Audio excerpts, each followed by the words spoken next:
ഇപ്പോൾ ആലപ്പുഴ ഡിവൈഎസ്പി എം.ആർ. മധുബാബുവിന് സംസ്ഥാന പോലീസ് മേധാവിയുടെ പ്രശംസാപത്രമെന്ന വാർത്ത വരുന്നു. കുറുവാ സംഘത്തെ പിടികൂടി കേരളത്തിലെത്തിക്കാൻ പ്രവർത്തിച്ചതിനാണ് പ്രശംസ. സംഘത്തിലെ 18 പോലീസ് ഉദ്യോഗസ്ഥർക്കാണ് ഈ പ്രശംസ ലഭിച്ചിരിക്കുന്നത്. കസ്റ്റഡി മർദ്ദനം ഉൾപ്പെടെ ആരോപിച്ച് നിരവധി പേർ മധുബാബുവിനെതിരെ രംഗത്തെത്തിയിരുന്നു. അശ്വിൻ പാലാഴി വിവരങ്ങളുമായി ഇപ്പോൾ ആലപ്പുഴയിൽ നിന്ന് ചേരുന്നുണ്ട്. അശ്വിൻ, വിവരങ്ങൾ എന്തൊക്കെയാണ്? ഉമേഷ്, ഒരു കാലത്ത് ആലപ്പുഴയെ വിറപ്പിച്ച ഒന്നായിരുന്നു കുറുവാ സംഘത്തിന്റെ ഭീഷണി. ആ കുറുവാ സംഘത്തെ പിടിച്ചുകെട്ടാനും പുറത്തുപോയി അവരുടെ നാട്ടിൽ പോയവരെ പിടിച്ചുകൊണ്ടുവരാനും ഒക്കെ നേതൃത്വം നൽകിയ പോലീസ് സംഘത്തിനുള്ള പ്രശംസയാണ് നിലവിൽ സംസ്ഥാന പോലീസ് മേധാവിയുടെ പക്കൽ നിന്ന് വന്നിരിക്കുന്നത്. അതിൽ ഏറ്റവും പ്രധാനപ്പെട്ട കാര്യം, നിലവിൽ ആരോപണ വിധേയനായിരിക്കുന്ന എം.ആർ. മധുബാബുവിനും അതിൽ പ്രശംസാപത്രം നൽകി എന്നുള്ളതാണ്.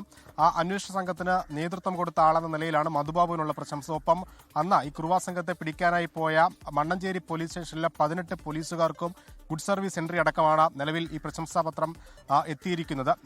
ഈ വിവാദങ്ങൾക്കിടെ ഇത്തരത്തിലൊരു നടപടിയിലേക്ക് പോയ സംസ്ഥാന പോലീസ് മേധാവിയുടെ നടപടിക്കെതിരെ വലിയ വിമർശനം ഉയരുന്നുണ്ട്.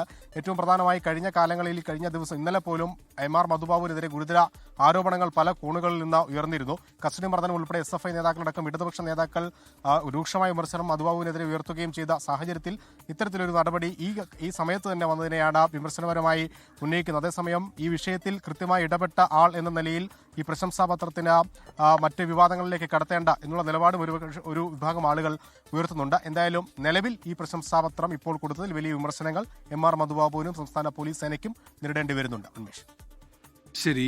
അശ്വിൻ പാലാഴിയാണ് വിവരങ്ങൾ നൽകിയത്. ലോകത്തെവിടെയായാലും ഏത് സമയത്തും 24 വാർത്തകളും ഓഗ്മെന്റഡ് റിയാലിറ്റി പാക്കേജുകളും എക്സ്പ്ലെയിനറുകളും വിശദമായി കാണാൻ ഞങ്ങളുടെ യൂട്യൂബ് ചാനൽ നിങ്ങൾക്ക് സബ്സ്ക്രൈബ് ചെയ്യാം.